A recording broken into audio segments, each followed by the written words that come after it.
ikara Kitara TV. Okali hona. Tajikwata kwa. Tuina turani. Ilikuwa hili. Tena tulipo. Bakuima norora. Mutauni hali yomugi. Kabla itagia kuba president. What you doing to me? Obunu chache irwe mukatita. Akuntweko gowa. Tungone tugene dwi. Sembere yo. Orugambo ruo. Omulifani monoka. Kitara TV. Kwegesa, Kumanyisa. Abarozi ba Kitara TV nkwenda kubatangira Entekaniza na hati Orubazo rwawe. Tubungisha omuntu aina kyakusobora kuba natunyumizaho aina oruganikyo omuntu aina kiyali mu society yaitu hano Bunyoro na Kitara yo nakutwaliza hamu. Kiro kino mpairo omugisa na hati mbungisize omusajja wa mani musajja ono musomesa akamentalingaho into the field of film and mpairo omugisa kuba ninja kuba nimbaza nawe egenda kuba more of a discussion ekiro kya lero nambiro kaliho na musiza heru mu America, Dubai, Germany, Japan nkaha bali hakiyeyo Abu Dhabi oko obu message tuburora abali Germany, Canada na hano mu Uganda hoima basindi buli sankahona tukusima muno mwebale kubona mutuhondera mwebalire kimu so tinja kutwara kaire kainge muno baitu bokuba utandikire kuba no video eno otaka tuhonderaga utaka subscribinga nkusaba likinga page o subscribinga YouTube channel so that buli video eno isitokuteka Entekaniza zaitu za Kitara TV obe no sobola kuba no tuhondera mpero mugisambo ngisize Owek Charles Ekyagonza ha Kitara TV tujja kuba ntubazaho ali mu field muno kusingira ke mu field ya film performing art film industry nkoto muno baitu ndi mu challenges nebizibu bingi muno habwaki Bunyoro hane takakozire kurungi nebyo byona kankusabe just tuhondere mu Orubazo runo rwakiro kino akayiririzi kanu Charles Ekyagonza na twara maiso Orubazo Waitu kutangirira Kitara TV cyane webale muno kumbungisa Kitara TV nsemerere muno kuba hamukura guno ego ndamu ki habarozi ba Kitara TV abarozi ba Kitara TV hona hali mukali munsi yona mbaramukize muno kandi ne batabarukiya byo nabyo ne mukora mwebale muno kandi nsamuhonde program eno niko tutunge kyokwegame kyamani na muno mu film industry omuntu asokere kururaho atakumanyire Charles Ekyagonza niwo okay Charles Ekyagonza limusayija musomesa sajja ina maka hati nkogamba kubunga kunu kukandi kundesera mukiti ekya film maker runo muntu anyakora films so basically niki kinzalire hoima mu Bunyoro so in other words ndi Munyoro muna Uganda kandi ndi Munyoro nzalire hanu someire hanu apart from kurugaho ningenda Makere University nikera nyagaruka nyakolera hano basically niki so ati ebintu bine bya filmu okabitandika ota well ebintu bya filmu bino kuruga mu buto nkahura nyino kugonza kwa industry ya film nyakura ni ndoraga film erinka hobby yange runde kinte kinyagonzaga muno hati nyakura ni nyegomba ngu na nyobo ndikura na kugondeze mbe hali omuhale aba bantu abakora film na muno nyaroraga region yaitu hano mu Bunyoro harimo gap ya mani muno tutakora professional films actually haitu akulira hatabe mu filming so negamba ubundi kura ndisoma ibintu ebyo ndibitamu na mani nyetegereze habwaki tutakusobora kikora Bunyoro hano ego so hata apparently obokuba norora film industry kutwaliza hamu hoima Bunyoro na hoima na Uganda na kutwaliza hamu eyemereye itabo kuba norora webale muneki kaguze ekyo kanduge ha vita global perspective bokurora ensi yona emaze emyaka nka 10 nekora film emyaka 10 bokurora Africa itwe as a continent tukoze film kumara emyaka nka 15 baitu bokwija hali Uganda tukoze professional filming hai emyaka nka 16 rundi 17 hati bokugaruka mu Bunyoro hano katugambe rundi hoima iti twakakora professional filming rundi kukora filmu ezire hamutindo rundi mu myaka nka 5 rundi mukaga boko bayizire ha level ya Bunyoro ya Bunyoro in other words twakata mu professional filming kumara emyaka nka mukaga kyokano nango ensi yo nayo emaze emyaka nka 10 nekora professional filming ata wenyini aho nkwenda tucherekereze mabwa kutonda Kitara TV ekiboko no gamba like professional filming niyo filming eri hamutindo eke kwikirizibwa omutindo ogumanyirwe ogukoleraho film tekuli gamba ngo limboka kwata kamera wakitunuliza abantu bakakola katemba ngwegebere film hamutindo ogumanyirwe ngo this is a standard film rundi enu filmu ekwika hamutindo gwensi nehikiriza emitendera rundi bigenderwaho kukora film neraba mu kuhandika mu kudirectinga mu kuzana mu kueditinga iyo nakwika film bwebe hoyire obwebe hondeire ebyenda ebikunihirwa akweno industry gira amateka maingi so bwe ane tugamba professional filming hatali gamba ngo boka kwasire kamera wakitunuliza abantu wa recording ngwatego film so ngamba professional filming film ntemazira hano tugeze nka Bunyoro gambe uva myaka 5 mukaga kikoniza nikimaliza the other day myaka yenyuma abantu tibazanaga film. It is true but twazanaga ro nabantu bazanaga kionka bitaku meeting standards njo kura na TV gonza Kampala watu warayoga film yawe no gamba kwa enuteri nandi baitukandika iri film ngo teri no gamba teri film nukaguza kandi kiri CD kiri film no gamba no ego teri film habo kuva tugira international standards ebintu ebihonderwa kukora film okagamba ateno hikira hamutindo ngo kuba kwitwa film aro film zingi ziturura muno ha mitimbaga ine ha TV nankahabona boko banorura tukyala status na film yeyemerero mu hangari ya Bunyoro na Uganda kutwaliza hamwe boko banorura content yegiba ha TV percentage kiyo kurura nti enu eri ha standard boko rora like level yete Uganda at least buire bunu hari nkubaliza tugende to improving at least 50% against the neighbor hamutindo ukusa kuikirizibwa kugamba minimum standards hakiri 50% tituli gamba tulinka ba Hollywood rundi mu Bollywood abahikira 100% rundi at least 95% na ngote tukiali like 50% because even content yete kyali intaito production yete ya film na yake ali intaito muno. Yes. Ati film enu bike bigikora department kezikora film no gamanti haroba na kinu current ya tukia film bakuba in most cases omuntu bwarura TV oba akafuna aka CD tamanya film enu na mbere era bile biki film byeraba mu current ya turuka kyamana nungu bora film ehoyireraho rundi no giwochinga rundi ha TV rundi no girora ha TV no terima aka CD ka onorora oyina kumanyangu haroho departments zingi muno ezibayire enyuma yokuzana filmu egyo kandi zikiro bwingi tuziroraho nabantu abandi bateranizeho obwongo abakira tibazoka abamorora habo ne batweta abazane nibo bazokaho cyo kandi haliyo abantu bande abatarorwa abagaba directors hatika nkora mu department says around department ya writers when the screenwriters abutukwezero muri nyuro abahandike ntaro umuntu yayikalire yatekereza orunyumyo rundi story oruganikyo yayikara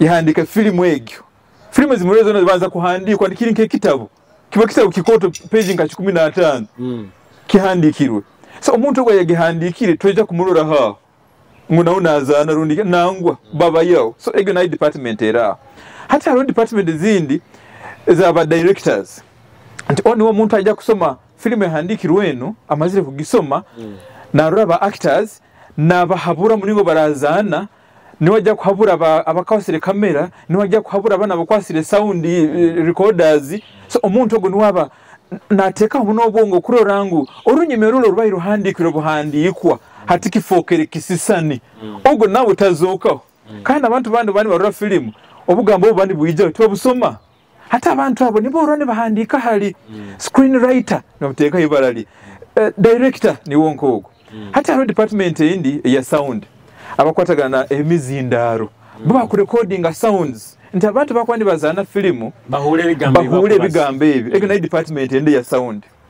hati haro department endi yaba kamera abakwata cameras abakwate bisani bawe na kamera rundi kamera isatu rundi mukaga rundi zinga sika mlingo bose boye ego na department endi so atabo nabo tibazoka hati haro department endi yabe ebijwaro costume ngwati hano ja kujwaroti hati hano jwaroti hiyo hano jwaroti runo rugoye runo rukwera muno kandi kolekango kayinobona hati jwaro rugoye ruiraguye hati hano okuzana olinko muntu munako rugoye runo tusana bakurutema temuraho niko sanengo ojoye osano munako hati okuzana nko muraro iyo ngiya kusiga siga itaka so department ya costume nicho kimuna department ya makeup ngota musajja akulima orura natuye our makeup nwakikozera ati orure nakora ki natuye so nwange department ezona zikora hamu kurorangu filimu eba successful hali department endi ya editing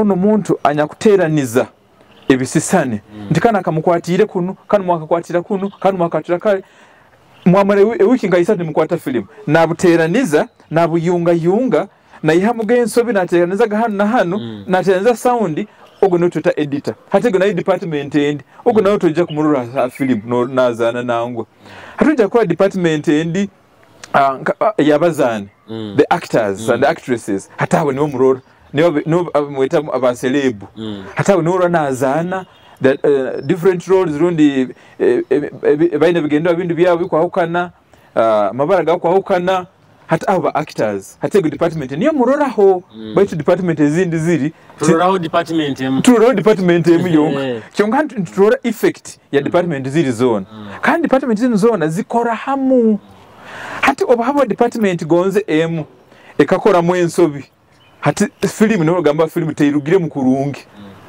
film terugire mukurungi habo kwa department emu ekalemo muri mugwayo so department zone kuziteraniza oyina kurorangu zikozereki zirugire hata department zinikeza locations omuntu akoma ngo tuzanire hanjo eno hantugaruka harugudo ego na department yo locations Kumanyisa film industry no film kiri kintu kigazi muno yes kigazi it is a big industry nti osakusanga film emu kujya kuturuka habaira abantu nkabikumbi 2 abateranizo obwongo cyoka na screen okura abantu mukaga Choke film yone twera abantu bikome bibiri. Netukyalaho henyini in fact kino mbagenye ninyenda kikukaguza hali henyini netukyatandika. Iwo mbigambo bya okusakusoborora omurozi wa Kitara TV filimu nikyo kiki. Okay. Filimu tunabuga binge tuyambisa abandi bagamba filimu abandi movie abokuba arabagamba ali aremizano bagamba mizanya tukwasega kazano kaitu kwata CD ogendoro niyo filimu nayo ba filimu nikyo kiki mbigambo bya ati tugambe gambo drama runde mizano binamwe ebika hata arekika ekya haridi ekituhuriza ogo nago muzano gwa haridiyo no urabuhura it is audio hata haro kandi drama endi eyitora ha stage nitutaha mu theater nitutaha nibasika kateni nitubarora aho nibazana mara nitutaha mbaya live no atego stage drama but kandi filimu yo it is an audiovisual way rundi eno erimizano eno orunyumyo kyongo murunyumyo runo tukoyambisa kurora no kuhura kyoka abantu abo bwire kuno tibaro hawo kyongo tayire muteka mu CD ketegere tugambe biba bisisani ebikurubata katweta motion pictures bisisani bikurubata hata bikubani birubata nibitunyumiza orunyumyo ninsa kuteka maka CD kankaro orunyumyo runo nanyenkia kongera kakagaruramu hata mugamba ngo bakuzana stage hali drama yabo nkambire coding hate foke film nangwa ego stage drama buli twabagana album photo album simanya hati natizikyaro oli ni batere bisane bali habugenyi ninkuhira yo album ntorora ego is that ejo nayo kusakusobora anti film bisane bitakurubata gonze baitu ego static that is still photo hatu sakwata still photo kagamba film actually film bekane etandika nuko bakoraga bati abajamane bagambaga tukwate bisane nojaga no birabi ya hoti nibo bantu bakengingu film but now that is so outdated so this time to call some motion pictures ebisusane ebyo bibe nibyerubasa nibigenda nibitunyumizaga obutukuba nturura mu Uganda yonna kutwaliza hamwe era film industry galimanano ikyali hansi teka kuzi apart from Nigeria is saying to moving up a little bit apart kyonga film industry mu Bunyoro ndi mu Uganda tekabaire kuba hali ya kubaire tukaye na challenges zingi muno njo kwa no mutindo kyali hansi na amount of film tukuturukia kyali hansi hapo ensonga zino hansi the technical know-how rundi okumanya mulingo bakora film bantu bangi bakwenda kukora filimu kyonka tibamanyire filimu bazikora bata bayino okugonza kwa filimu kyonka tibamanyire filimu bazikora bata abahandiki bakwenda kuhandika kandi tibafire muno kufayo efilimu bagihandika bata aba cameramen olo bakasoma kumanya kuteka kamera on na off agamba ati filimu ngizimazire no there is a lot barobingi bena kwega kukozesa kamera egyo especially mu filming so the technical know how tukiyayetaga muno kusomesebwa mulingo filimu zikorwa but I think chali colleges in kam Uganda zikusomesa film yes zirimu we have some film schools that are coming up universities zimu zitengere kucheka film departments though some of these around departments zine za university zikora more of theory tibakora practical nko kama education ya Uganda bakora more of theory kyo kandi film schools ziriyo ezikora the practical part of it so ziri but they are not many ziri nyingi muno ntaidu ziriyo mu Uganda tuzine I think hoima hano tukatungire film school kyonga nabazani tubayina bakwenda kuzana abahandiki baro bakwenda kwandika tukandi they don't know how to do this challenge endi area technology filimu kugenda kushootinga filimu orora ebyoma ebikwetagiswa kushootinga rundi ku recordinga filimu eno osanga efusorole nibagipakinga hali nibayihame ebyo bijja kushootinga akasini aka kam watu obo mufuso baleteire mbi ebyoma bino bya masanyarazi bino bya cameras bino police zo kuhimba kamera imuka iguru negaruke hansi buno bureyiru film kamera kulibatiraho bino ba lighting bintu bingi muno nanki kumara like 5 hours kuja ku setting halaka sini kajja ku that's what is needed chonga itu nikachwana sanga nikachwana dakika gonzemu kwedakika emu harubu machines zo kuna genjuro hano inde njura harizo kora onko mwezi wano inda ngubebire wa mukiro hatita mu Uganda titukahikira technology yokoise ebintu hati tukore ebintu bitali so realistic nituteka mu kupatikiriza habakwa tuna technology yokore ebintu bino hata bunara nyenda maybe kora scene kamera iri haiguru ninkorera hansi hati njagamba ibanzo tembo muti kandi kuntesa buzo tembo muti haro machine crane imuka kamera yo nero haiguru eri monitored ebintu bitubine haro scene zinyakwendeze kora nituzie hanso mu nyanja tituina the waterproof cameras titukayikira ha so technology itekyali hansi however stories zaitu tuzina runde enganikyo zaitu tuinenganikyo zingi muno tuina bantu bengana bakusobora kuzana baina talent but kwa technology so ekintu kije habwaki kiti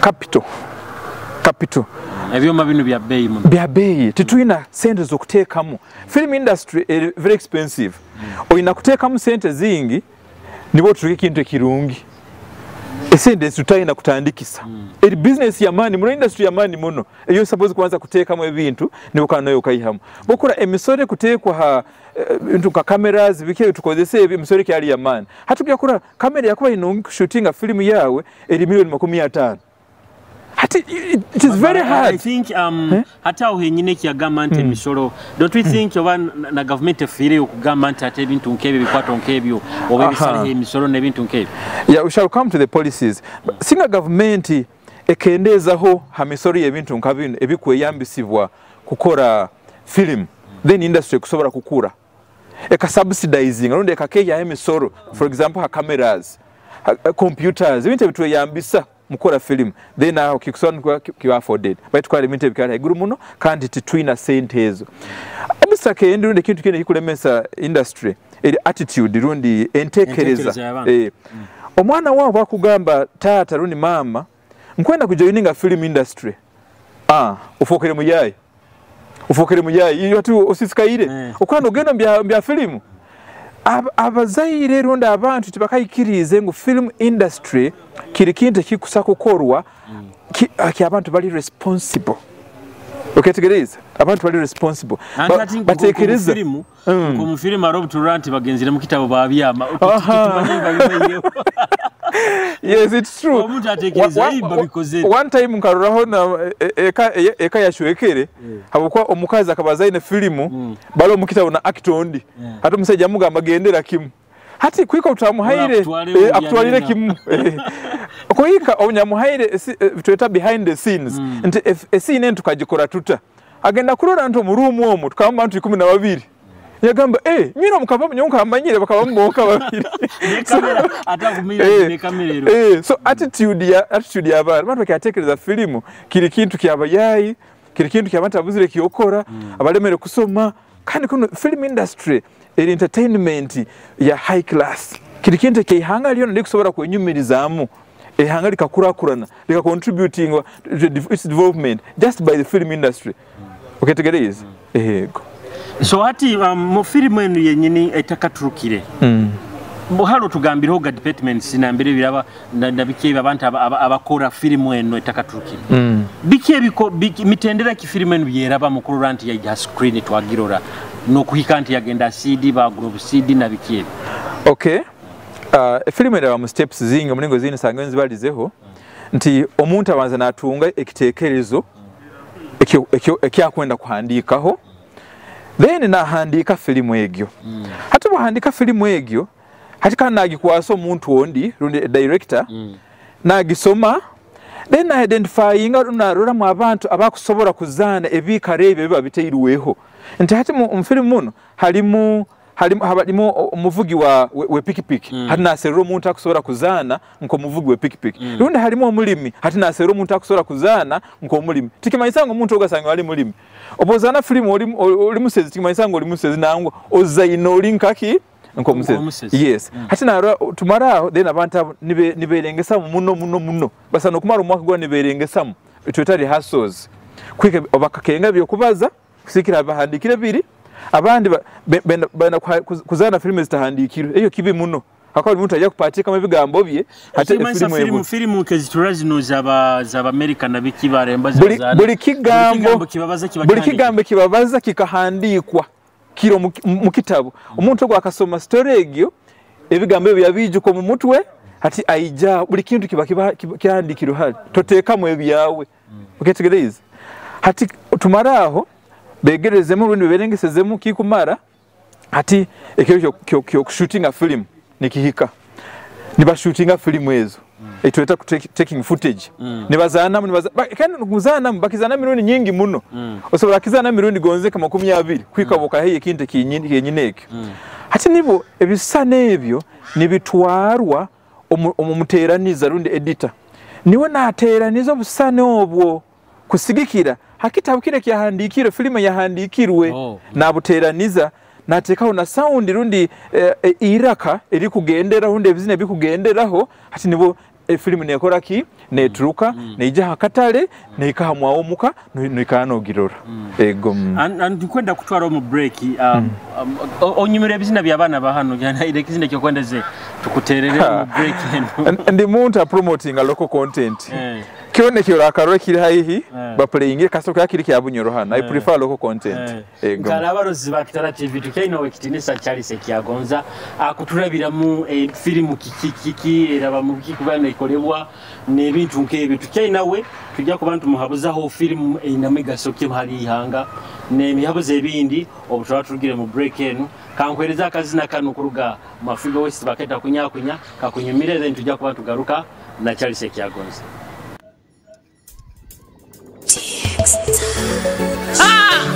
Yeah. Zinamu kanywane zinamu owe parana zinamu that's with me my friends zinamu ensite kira munywani obo mesi nyumirwa swito kyali mo mesi sibitata uranye kyatukufa tunireka tukajya bukunya atusika bukunya egemuga ingebitunwanisa atusika bukunya nyenda banyenda atamatiranganyira ebyensi byakufa kuleka buli muntu esaha yekubara bakufa amasasi accident tisimanyire bakabi embara n'orugambo butendesa bireteire bangi n'okufa politics amataka kwane byabangu bibazira abantu inywa abaita abantu mulinda amaka yakozere emuntu obarora kwepanke sahe sembayo obabusa muleka itensa gimale noboli sigara weka kwepanka tukajja kunya newoligenda kunya tukufani tumireka tukajja bukunya batusika bukunya ebivuga ebitulwalisa batusika bukunya leko mukola kunyage abana bawe babonabone. Yes, abarozi ba Kitara TV mwebale mukazi nako kunya kuruga mafiga west kandi tukyaina wekitinisa cyali Ekyagonza mu Entekaniza yawe Orubazo anda acha tutwara maiso na tunyumiza mu filimu ngeri baitu ba filimu tukiyete tutamurinyo tukiyete tukiyete tuteke emizano ya harutambi niyo filimu kasa buli muntu akikenga niyo filimu na mbere tugendere mu break by not tunyumiza na emitendera na mbere filimu eraba kuturuka filimu eno bokuba norura kakube ihangali ba dinda film industry kuzire kubokura Hollywood mu America I think na Nigeria ikozira bokuba filimu z'aba Nigeria zitunzire muno hano mu Uganda migaso kiero mu film industry. Well, tandikira harulengo ruihanga busaho industry yokusora kwegondezamu kwingande film industry. Tandikira example kya United States of America hali tuura in California rundi Hollywood. Hollywood as an industry, the film industry, is based in California. It is America, $504 billion US dollars. That is single times how many budget America try to get sente is a tunga mu film industry omwaka gumu. Tusana okumara hano myaka nga 20 takakoraga just ntuli ya buli yezo. Choka yo industry is tahya mu mwaka gumu. Boku garuka nka India batunga around 7.2 billion rupees just munanka mu film. Bugaruka Nigeria mo around 11.2 billion US dollars. And I think na bananka ndozire na abakorea nao ni bapikinga. Yes, abakorea, abachina, abaitale, France, Germany, especially South Korea. So nangu film industry contributing a lot to development. Ekusobora kusinga agriculture, ekusobora kusinga trade and industry. Buli kintu industry yakakura hano mu Uganda. If given chance, that is film ukaherege chance, ekusobora kusurpassing ebintu ebyo byona. Hati bukurora katugambe tugaruka mu Africa hano tugende ha Nigeria.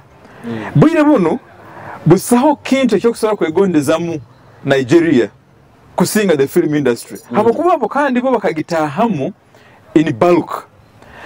They were quick mu Africa hano, they were so quick bakanguha muno kujumbira film industry. Hati bwire buno kurora they can harvest 11 billion US dollars on film just in a very short time.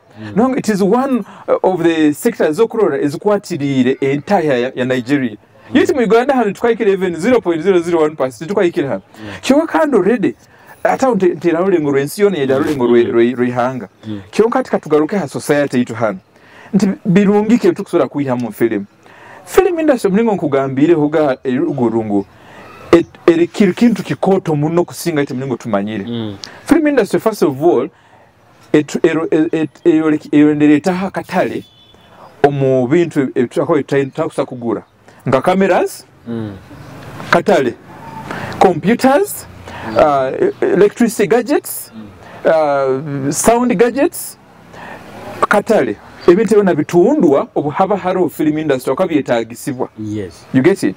So industry hali etali meaning ebintu tibina katale. Film industry eyamba muno industry eyengoyi.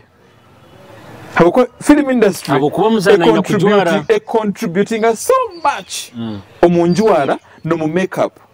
Boko ebintu ya makeup no hali ebigita byokwekora bikire kwesiga omayinko omugole obandi basiga omugole bakugamba kusiga omugole tukwene mtwaro 50 million em.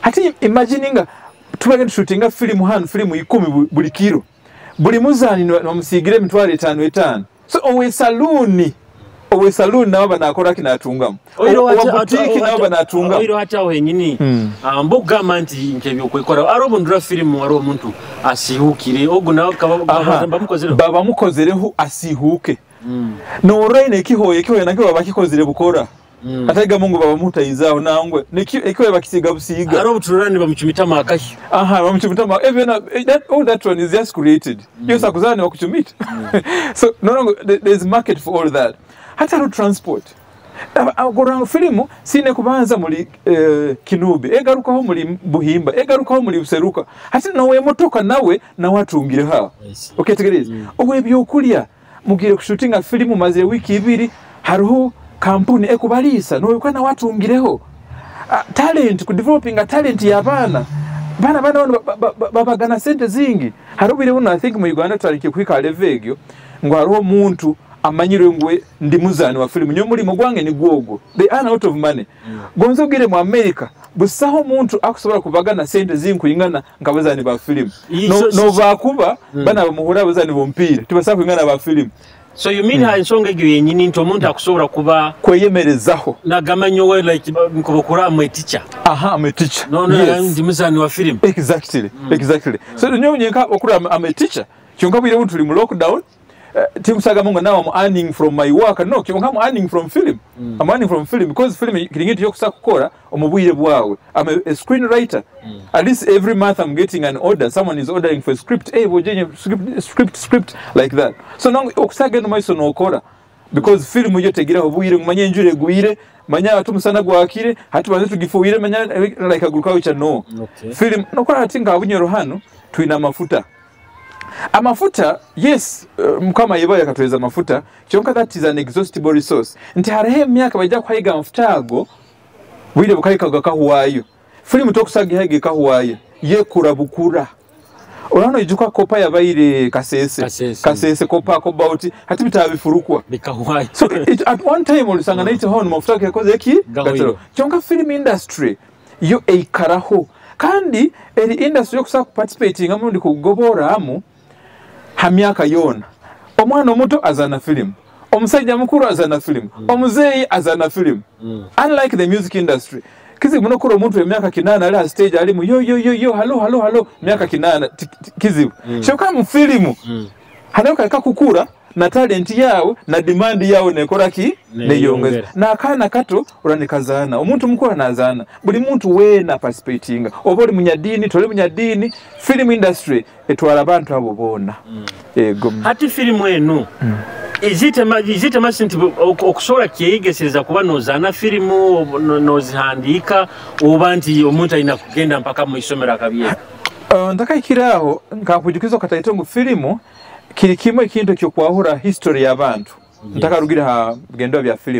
filimu etaha lyahuro enguli hali twahura stories z'abantu nora Bunyoro hano twina enganikyo nyingi muno kyoka enganikyo zona zigenda gandi zifana abantu abakura bakuturugaho titwina orwahuro rwa filimu tituhandikira bitabo tituzaine filimu hati bwire uno ngambira filimu yakabalegerinka filmu zaba kama mbona babaira hano zirinka Bunyoro ina story ya mani muno so no kumkaje ogiteka kuteka bitabo nyowe ntabe mukaire ka mini yes but I think inka watching or the film ya mini no mane bya bairo yes na wala King of Scotland kokora wa America tabe abajunga takore bana Uganda no bakaije na muti ya Zaine as main character mu King of Scotland that is taka atabe na Uganda akawa mu America kamusiga busiga ki kumongeraho asane kabantu bakuna ihwa yabo kuti igitinti tukaba tutaina abantu abakusa ku machinga package design. I think professionals because they tried the search was on by Seruram by tubaburwa until they gave it to some bagezo muntu wa America hana ite Bunyoro hano tuina enganikyo nyingi muno estwakwa tira film ko mu Nigeria kuyakozere hati tukusana tumanyire bintu bingi muno hakalusha ba Nigeria nebiga bindi ba Nigeria tubimanyire habokuba bakakuwata enganikyo zabwezo baziteka mu film hata zangwa kulibata waitu bokwate kitabo kakihani kwa kiteka mu library atayizire kusoma mu library talikirora bale katukwate enganikyo zaitu zino tuzizane mu filimu stories abakama baitu tubizane mu filimu bija kumanywa ensi yona naye tuje kwegoneza mu culture yaitu enjwara yaitu ebyokulya byaitu enyirabye yaitu endimi zaitu leka tubiteeka filimu ensi ejja kubimanya naye tujja kwegoneza Kumanyisa through film tukusa kutunda like culture yaitu actually that's the best granary abokuba boko bano baza ekintu nkekyo onyijukize ndi naito kutandika ngatandika kulola abantu these days bajwara ebinanke ebitengi ebi Nigeria bakope ebi Nigeria okabihanka tukagyayoga ekande ebihindi ngwa banguliye kyabahindi okagyaye okakihanka so bakatunda culture y'abahindi barakano kujwara kutunda emyenagiro yaite gomasi naitwe ne bamanyi ensi olulimi lwaitu oketegereza so ekintu kiri kya filimu omugaso gundi kuliko okusomesa filimu otwantura oruganikiro lwa filimu habisusane tuba nitwegamu nitugamba ono akozera ati nyowe tinyina kukora anti twega itweta education and entertainment okusomamu kandi nonyumirwa filimu eyaneyegesa kandi nekwolekya ekyo nakukora kandi nenyuma it is one of passing time ati garuka kyakibuzo kiri kenyike nkembage nkwabuize nubo wanga right kule nyuma nti filimu bino omuntu okusaku byeyegesereza okabihandika oba mpaka omuntu inagenda akabisoma nkaiwe ngeri wabisomera well buli kintu kiona omuntu okuteireho omutima nosobora kukiega tuyina aboje bayito aboge motoka akisaro nakugamba takagendaga mu driving school kyonke motoka akozereki agimanyire givuga oketegereza nosanga ngo emotoka akusobora kugivuga harugudo kyonkani nkugamba ngo haruha akantu akasigaramu for example engeso za harugudo rundi highway conduct rundi ki nosangite kutakozereki tabiyege tabisomere nosora kwegesa omwana kukanika no muteka mu garage mana nuko nasora kwega kukanika baitu tomanya haruha akantu kanda ko kusakukora ki akusakubaleka kwebere kumwegesa so kiba kirungi nti no yeyegeserezaga filimu beno tunga ho mugisa ugendo yongero bisomeho haro bindi byoyega ebyo takwegere mukuyegesereza kandi no kuyegesereza kutwara bwire bwingi kandi kusoma nikusora kukwanguhizaho then yeyegesereza kyonka omazire kuraba mu kusomesebwa abahandiki aba directors n'abazani bona basomesebwa film schools ziriyo zisomese ibintu bino bo takusora gena mu film school kusoma then wetanire omutimba garundi internet abokuba na internet lesson zero zingi muno department zona basomesa internet abaano sana nenda kuzana downloading material osome bazana bata ojja kwega kereze nko myaka 2 osino kisomaga no kirengesa mugo no kiegezamo ojja kwega ni kisana nkogera I think otugambiro ganti one of the challenges film industry kufacinga mu Uganda Bunyoro nanka wona nti lack of professionalism abantu abatakiyegere ego is it inti tibakarozere mugaso gwakyo tiba kiki Waitu mtekaza program wenu film industry is very funny kusoma film tikuhuwayo nyonya akahandika film zi 17 baitu kandi na hatinki ayenda kwenda kuongera kusoma buli kiro nsoma kurango nyongeireho mu kuhandika ki film so abantu naba Nigeria buli bakuturuka films in bulk actually Nigeria kuturuka film eri yakasatu munsi yona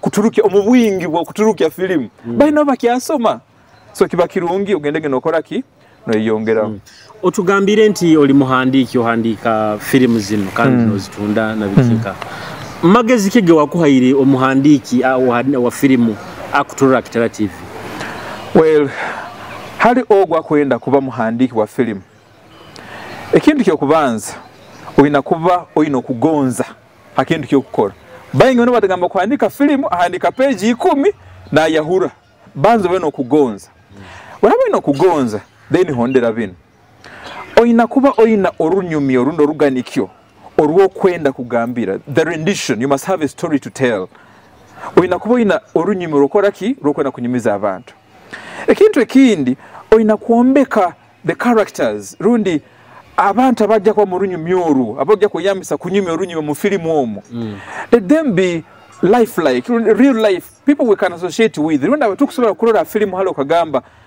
I think I seem to be knowing this person I think I know someone who has done this rundi omuntu unkurorono ngusana nyino gumanyire akwisana omuntu won so yombeka characters abo kwandikaho kusigikira abantu ebintu ebibaho uketegereza akintu ekindi lenga hukuhondera obujunanizibwa obw'omuhandiiki wa filimu. In other words, follow the international standards, the rules of writing. Niko filimu yawe emachinge na ebyo bike bikunihirwamu mu filimu.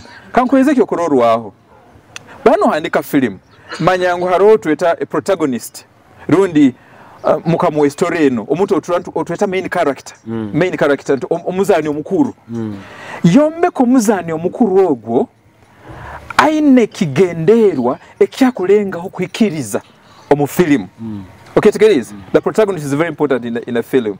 Lenga kurango the protagonist rundo muzani omukuru aine kigenderwa ekyakulenga okwekamba kutunga. Kyo kandi make sure that this protagonist meets an obstacle perpetuated by the antagonist. Rundi habe omuntu akumulemesa na wali wa mani. Actually make the antagonist even stronger, seemingly stronger than the protagonist, so that it is really hard for this protagonist to overcome the obstacle. Rundi ono main character leka sanga obuzibu bwa mani kuika kigenderwa ke na lemesebwa ona kwenda kumulemesa. Okay, together is so characters ezo ibiri zikira muno kudetermine ngondi ku story abanungi rundi story abambi. So writers should always look at those two. Harona aba characters banda bamo kyonka ababiri bano deka tube yamisege kurunga. Then try to be very creative. Lenga okuba mu yiya kintu kihiyaka otagamba filime nungirozera hano kanka hiyo na nyonka handike hano nkakirora hande kanki handike hano. Try as much as possible lenga ho muno kulete kinte kihiyaka. Bring a fresh idea. Bring a fresh concept. Let's kintu kihiyaka mu industry. Aba andike bakira bakora ensobi akwenda kuhandike a film ya rozege rwebagi. Niyo ina ingana tuhandike. Hatu handika ntrora eno nkagirora. So bring a new concept, bring a new idea. Then another thing, don't be predictable. You know, tukateka mfilimu yao bayigejja kuweti why? You know, people who watch films abarozi ba film by surprise, they are quick thinkers. You know, people who watch films are very quick at thinking. They are quick thinkers, they think so fast. Always throw them off. In other words, lenga hoga kususura haba kutekereza ngo kijja kuba kiti. Take another twist, but believable. Let that twist be believable. Hey, Mali, yeah, it can really happen. But this is so fresh, this is so new. So, olenga mono to work in the plot, olengo, it's not so obvious that this is what is going to happen. Then, if I already know what is going to happen, why should I continue watching? Have working in no maiso kuongera kurora. Meaning so writers should be very creative. They should show their energy from the start up to the end. The other rules they can always learn. Ago balino hamagezi hali mu muhandiki. Ekandaro omuntu akwegomba kubanka nko kuhandika. Magezi go kumuhanti bikibe inakuraba mu bagenda asoma bakoleki. Someone who really aine kiroto nagama bojo nkwenda kuhandika film. Ekyo kuhandika kubanza ngamego bugumisiriza no kugonza. Abahandiki nakuwa no bugumisiriza bwingi. Okuhandika film kiri kitabu ngamegi page 13, that is if it's a full feature film. A film yesahe mune kichuweka katugambe. Oja kusanga ne kitabu kikoto. Habukwa buli dakika yorora film wao eba page kunu ya kitabu. Buli dakika yorora eba page kunu. Oinakuwa no bugumisiriza. No buraba no handika. Lenga ho orolengu nebigambo yaba actors bakubaza bikwa ni okubahereza hano na action zone ebikole bakukora mu filimu biri binte bikuleta omuntu kuikara narora like suspense. Someone can be hooked to see or agamba let me watch this up to the end. Lekana le film eno pake kozireki pake hoiro. So if you're a writer, dialogue yawe have some snappy dialogue which bitaba very obvious. Bitaba very obvious. Hati a writer bakira Korean sobi, you have a character on in a scene who looks very tired.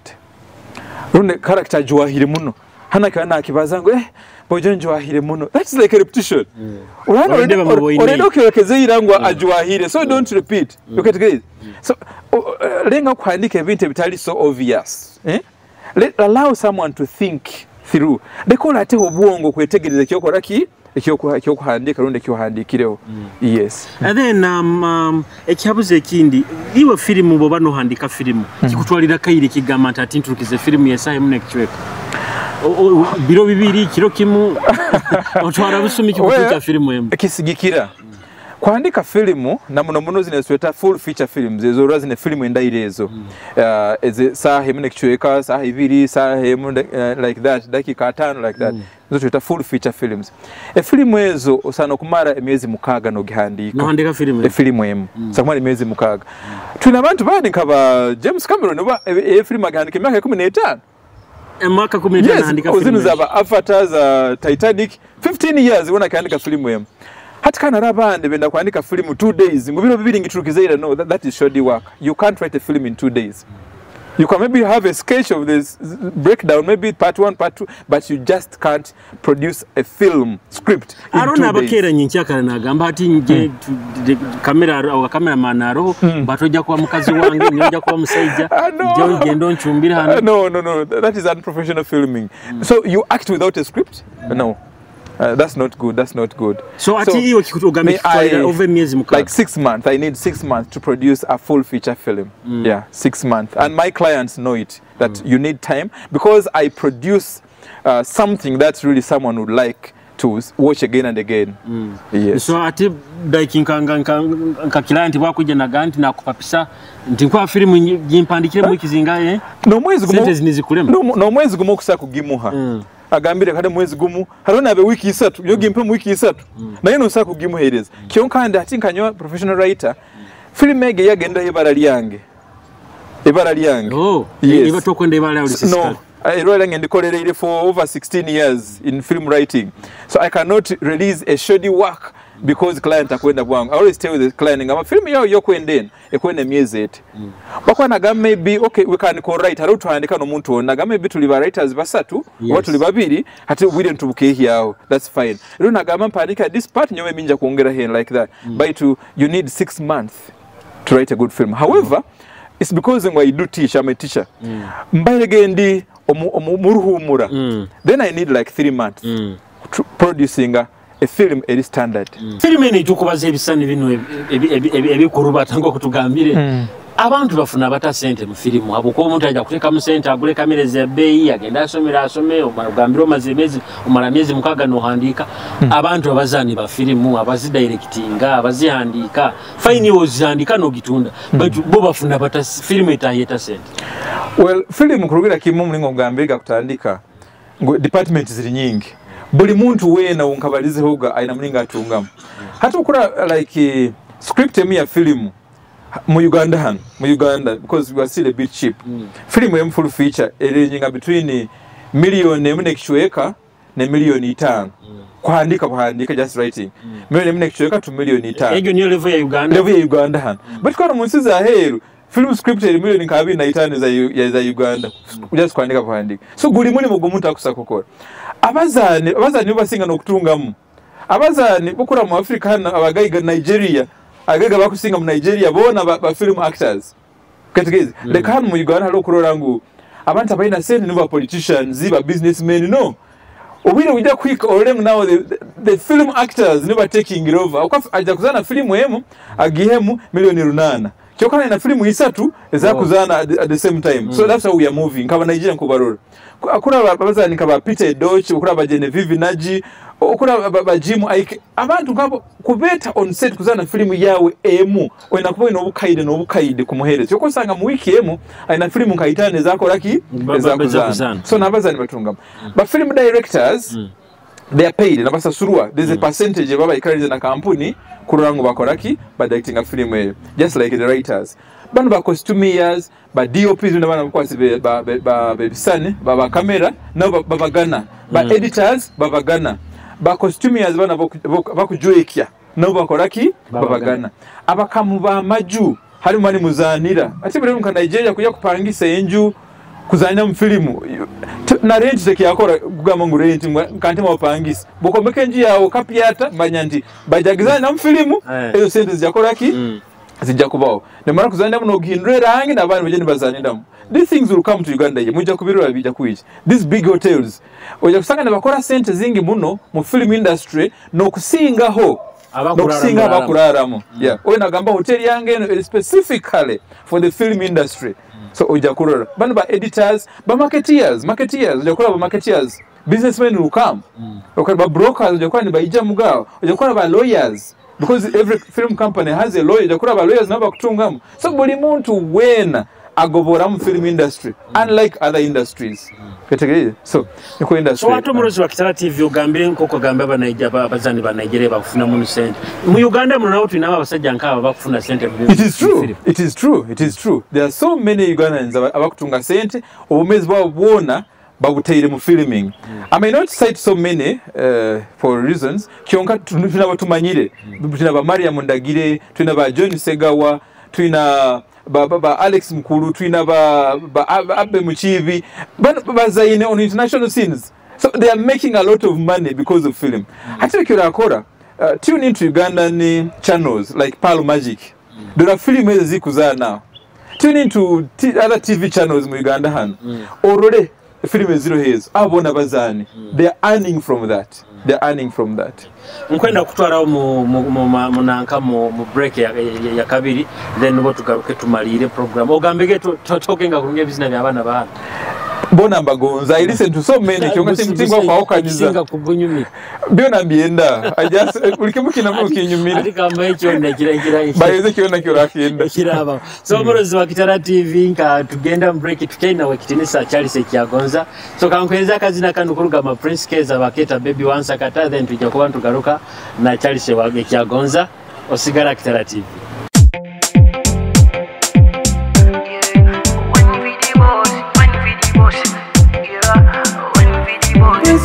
I love the way you wanting panic, the way you mash up panic. Baby, what's a kata? I saw your crash over there. Baby, ganda hura. Ningure basese meze, mbambe tande hura. Ninye newe turi babiri rukundo yanje na yawe rukundo yanje baby na yawe amagara ganje baby nagawe rukundo njina tefeka rukundo yawe nendega. I wanna be with you tonight, I wanna stay with you tonight, you're my sweet baby tonight. I love the way you wanting panic,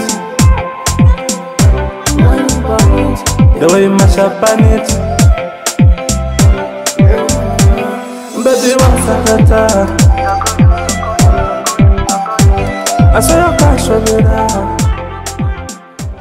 Murozi wa Kitara TV kizina baketa baby once kata video mpya kamuno kuruga ma Prince Keza so mukujuka kya I think tukaba nawe kya murubazo orudo rwahwere kya mukaga and twamugarura hagati aho mu wiki kikaba kya kana na sumura orutambiru no ekizina kino baby once kata Prince Keza nambiro kalibu tyaba enju cyali ndeteraho kandi kaire kone ente yange njagitabaro tebwa so tukiaino wekitinisa Charles Ekyagonza no Orubazo rwawe Waitu dambe tugendere nanka aho tubayire no kyatunyumiza hali Filimu abantu bafungeri bafuna mu Filimu are kintu kyensinga kuhura ni babaze kya corporates okuba no muntu niwe mukamuwe kintu habo kuba Filimu oza kutuka Filimu oja giteka ka computer nyongi teka ka CD ngigabane mu abandi hata aho iwo kuba nofuna moto. Well, bokura hano mu Africa, especially kale mu Uganda, in our own setting hano mu Uganda, tuine kizibu nti intellectual property rundi ekintu ekyo hangiro magezi gawe kiri suppose kuba ni kirindwa omwibara lyawe. It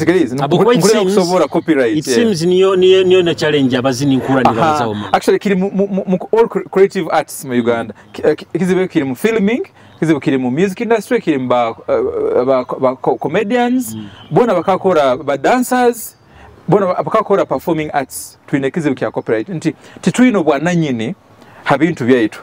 Kyonka hati amahanga gakurakura ineira bo oboyiye kintu undo handike film yondo zene film yawe ogihandikisa you register that work as your own intellectual work okay take it is hati obogina copyright ndikasinga umuntu onde akiyambisa kutunga sente ataina permission kuruga haliwe no sobora kubona umutwara mukoti abo kuba vive scene aro clips zibizine bimu bintera YouTube nebihayo nebihakana aha nebihakana it is true because YouTube tosa posting ikintu oyere kina copyright yo muntu onde they tell you that but ne Uganda gama no mu Uganda bano okora video goze sorry to divert it a bit okara akantu ka clip kwa kunyumire okatemayo no kateko mu yawe ukanyumire that's very wrong so to suppose what in a copyright rundi obwananyine ha intellectual property obukamubwe kintu kyokatubire buno with the coming in of the UCC Uganda Communications Commission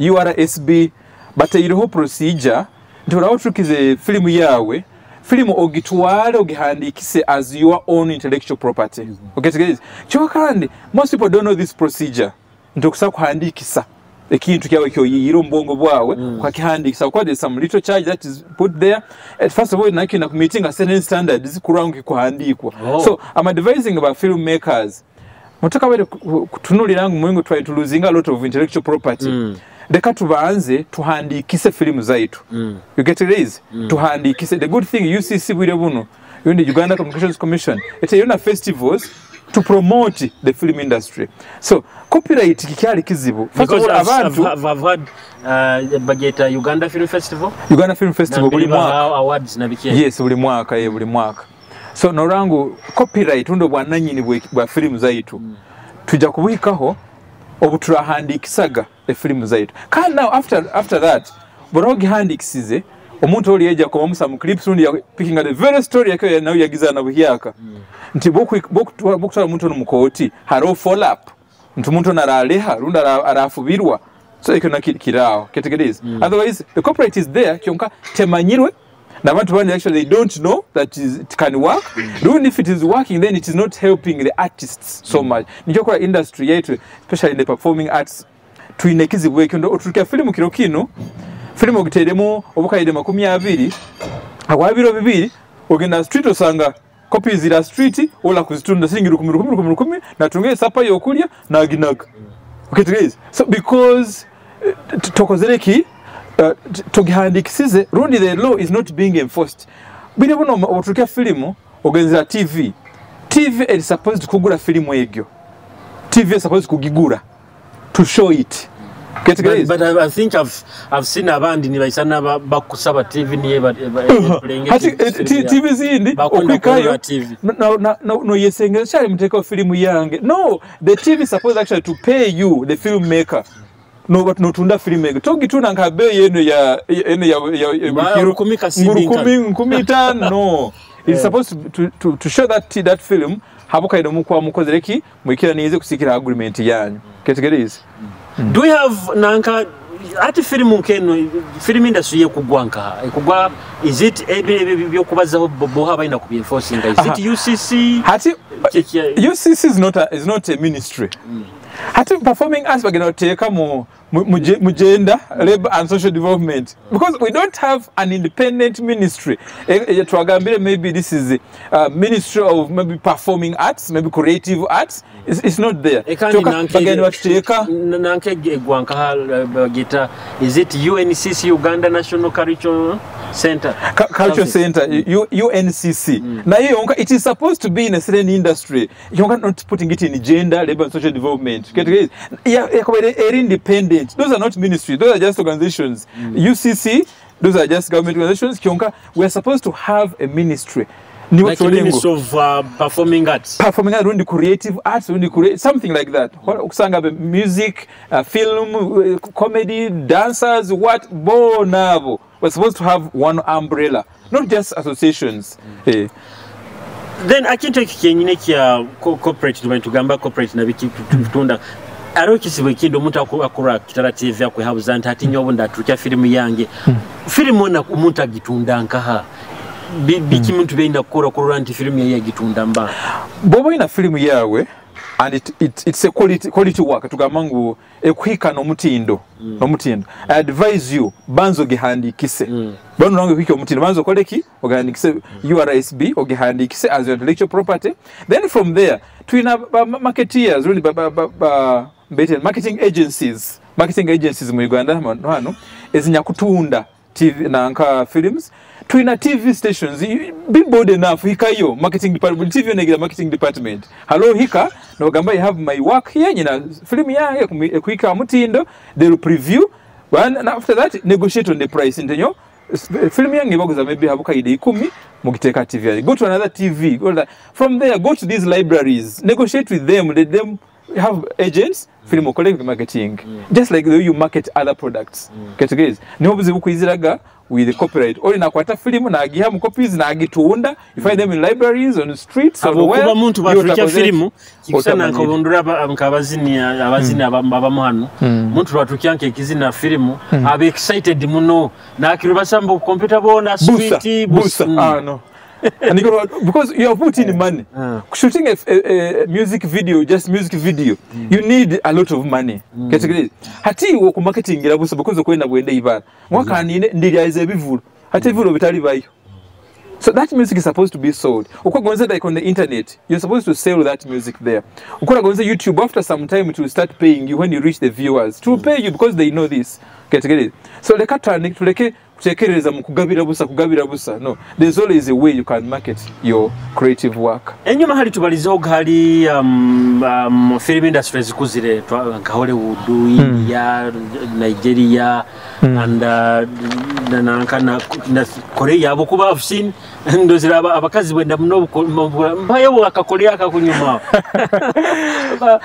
Uganda bikibenda kwegaira hali ensinkeze zikuzire mu film. Well, as a series hati banzo role ndi series rundi soaps ndo tukweta obukoreya mbayo obukoreya obukoreya is just a country choka because by monopolizing the soap world or the soaps is part of this series. Not every series is a soap, but all soaps are series series to a soap nti abakazi babwenda muno nti buli saha ziti ha TV eti I've seen a roso ziraninga nokumara myaka nekyaro wa TV series zisakuranyinga even for 20 years depending on your agreement no itaka season 1 season 2 buli season enamo episodes zinka 10 you know like that it's okay.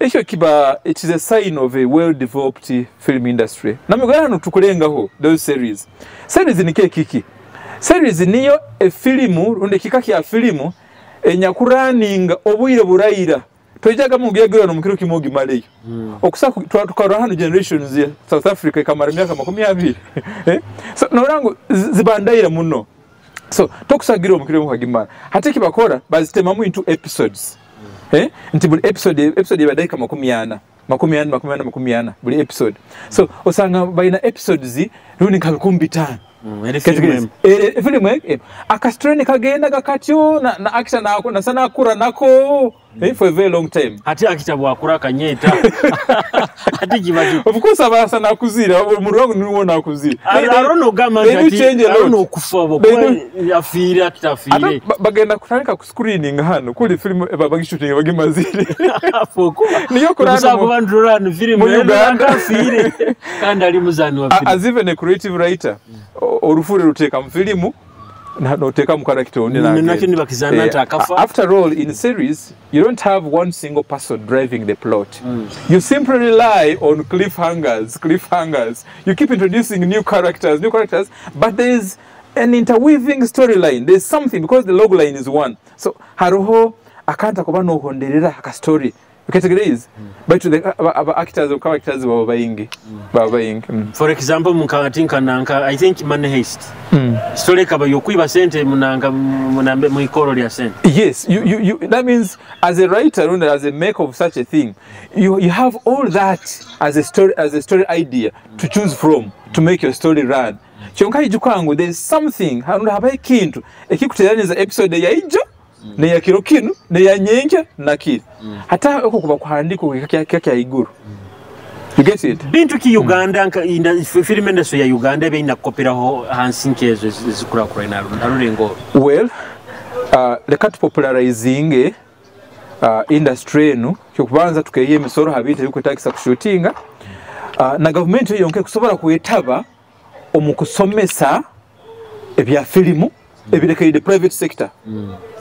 Government singe take kakose eno omu institutions zayo numanya government eriho like 15 tertiary institutions mlinge somesa bya okanika byokoraki bwa daktari government kusoka ikora. And I think ikuba nikiyamba one of the challenges the government ni emporani baginenyaho nti tehaire abantu mirimo. I think industry ka film kusaka kuha abantu mirimo. Film industry mu Uganda kusobola ku employing abantu no kusingaho sectors ezitumanyire ezamani mu Uganda hano. Yes. Hakoyo tegira limit. Kusaka ku employing buli omu. Tegira limit. Film emu ehereze emirimo abantu gonze bikomi bisatu. Project emu ya film. So meaning gonze mukatugambe in hoima hano haberoga films nka 10 ezikushooting at the same time. Ege mirimo 10. Ukategeza mirimo 10 ekubedero how those people are earning. So industry yonke ehindura.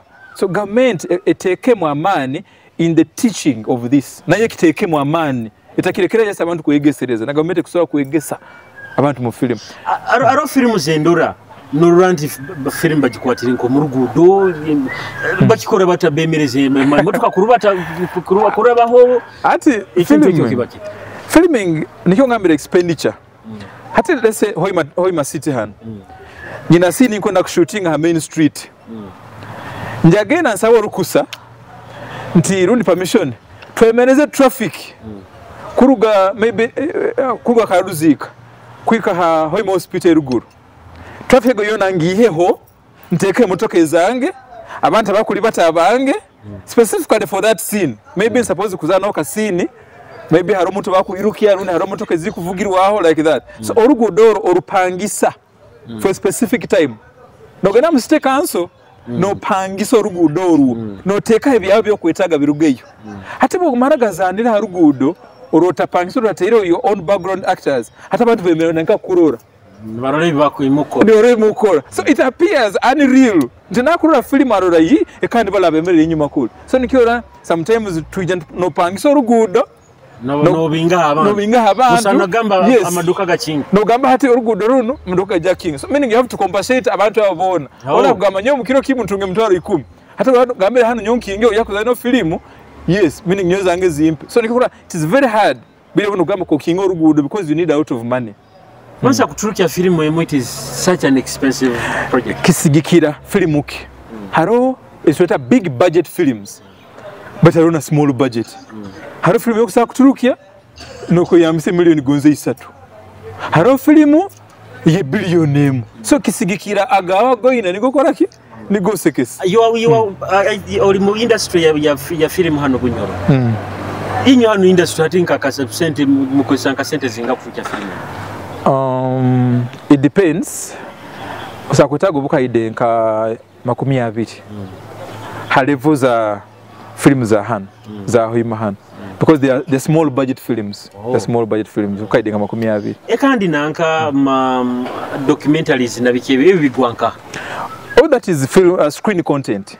Halola gamba nyowe I'm not good in filming kyokana nyungu na participating mu industry harabe ntibindi yokusakora documentaries and docudramas. Now, you can do those things. Those are researched films, telling about answering questions. The film is a kuseruriza. No seruriza mu kyaro kyange harimo burwaire kingwa harimo musuija. Hano jya kuseruriza kikigweto musuija kiyikora ki no record yo ebintu ebyo that one becomes a documentary. Hali use comedies, sitcoms, comedies, umuntu obuhura just for laughs. Haroka skit no bakuseka enyuma bakuseka like that. Those are sitcoms. Haroho bikusakora reality TV shows. I think abimanye byo Omugenyi. Haroho byokuchumba manye byaki tuli street batukora. You can still do those things. Yes. Sakora series uko ina enough money. Those are TV shows. Mukora agreement na TV. Ndio kusasura then you make the TV for them. Usually TV shows in case of the series zikira kuba property ya TV egg. Because the video you may not be able to do that. Nitusemberera kumaliriza entekaniza yaitu ene Orubazo. Nkono mpeera magezi abantu one aba director ba Filimu umpeera magezi abakuzizana abakuhandika I think abaheregira magezi umpeera magezi nabakwata kamera wa cameraman abantu bemirundi esatu apo. Well, mulingo mbagambirege film industry erimu abantu bayingi. Amagezi ganku bahereza. Omuhandiki nkibalizegeira. Film directors somaga script emirundi n'emirundi utakabari kugidirecting ogietegerezo banze ogirole no soma kyo no sana kugirora niko heyo the quality work ndo heyo kiyenyine ekiki ekyo kurangu film ekoraki ekwenda abazani zana no mutima ogwo gumu omayire ngo ikintu kyo kukora teri just katemba oli mu industry ya man kandi omuhandiki akakuombeka obe character no representing arundi no kikirira abantu abalinka iwe manya okuzana hari umuntu ajya kwa nakuwochinga na yeroro bomezi obwe omuliwe so zane kintu no manya ngo kuzana ohiye kintu kino no umuntu akurora akiyegondeze aba kamera manya ngo kweyambisa kamera egyo dirinke eriso lyawe ekiwakwetagire kurora niho na kamera gitunulize ni kuorole nti no muntu araba na watchinga film eno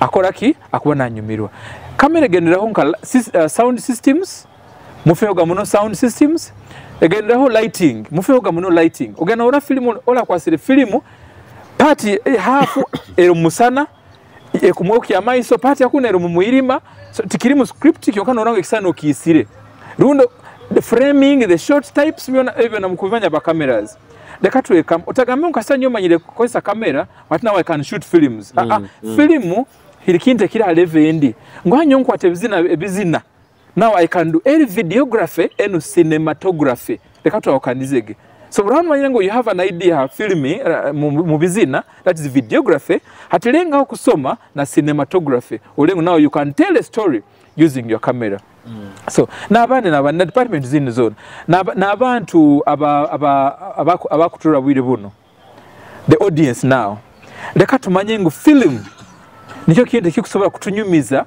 obomezi bwaitu no kusinga ekitabe kikusomebwa busomebwa no kusinga bire bitwaikara gabo ni batunyumize nganikyo hati bikagaruka film leka tuhagire leka tusagike industry ya film leka tusasule leka tugule Filimu na muno content yaitu hano categorize nikeke I think nibyo nebigambo mbayinja kusaba ibigambo bya bikusemba yokusana byona obiherire hamwe murundi gomu abarozi ba Kitara TV abayikayireho kurugana mbe tutandikirege mwebale muno abayikayire nayitwe hona na mbero ikayire no tuhondera musiza heru hano mu Uganda hoima bulisa kibale nkaho kuhona mwebale muno mwebale no kutugonza muno Kitara TV kuruga tutandike tukayikize na nemezi mukaga but I think mutugondeze muno so kusaba subscribinga or liking or following hona tuli ya Instagram tuli ya Twitter Facebook tuli yo liking Kitara TV so that tusobole kuba turubatira hamu ninyo Julius Kyomuhendo musajjo mulisa nzire ntimba okwika utwaitana muntekanize zindi Kitara TV mubai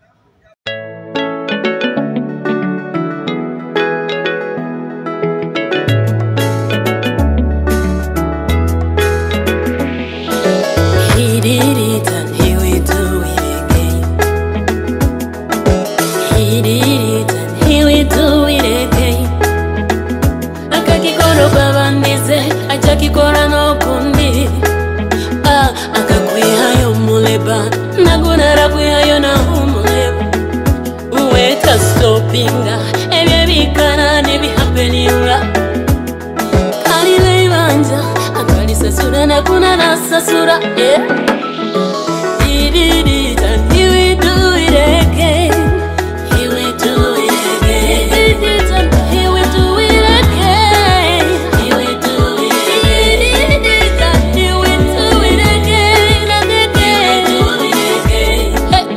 kubikora nukundi bamugumu okumanya mukamana bikora nikwato asire nabikora no ku Bible ebyanga kabikora ndisa buti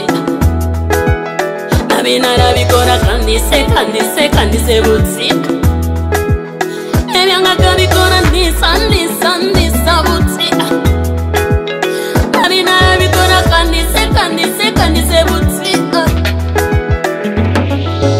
he did it and he will do it again. He will do it again. He did it and he will do it again. He will do it again. He did it and he will do it again and again. He will do it again. Josh, keep going.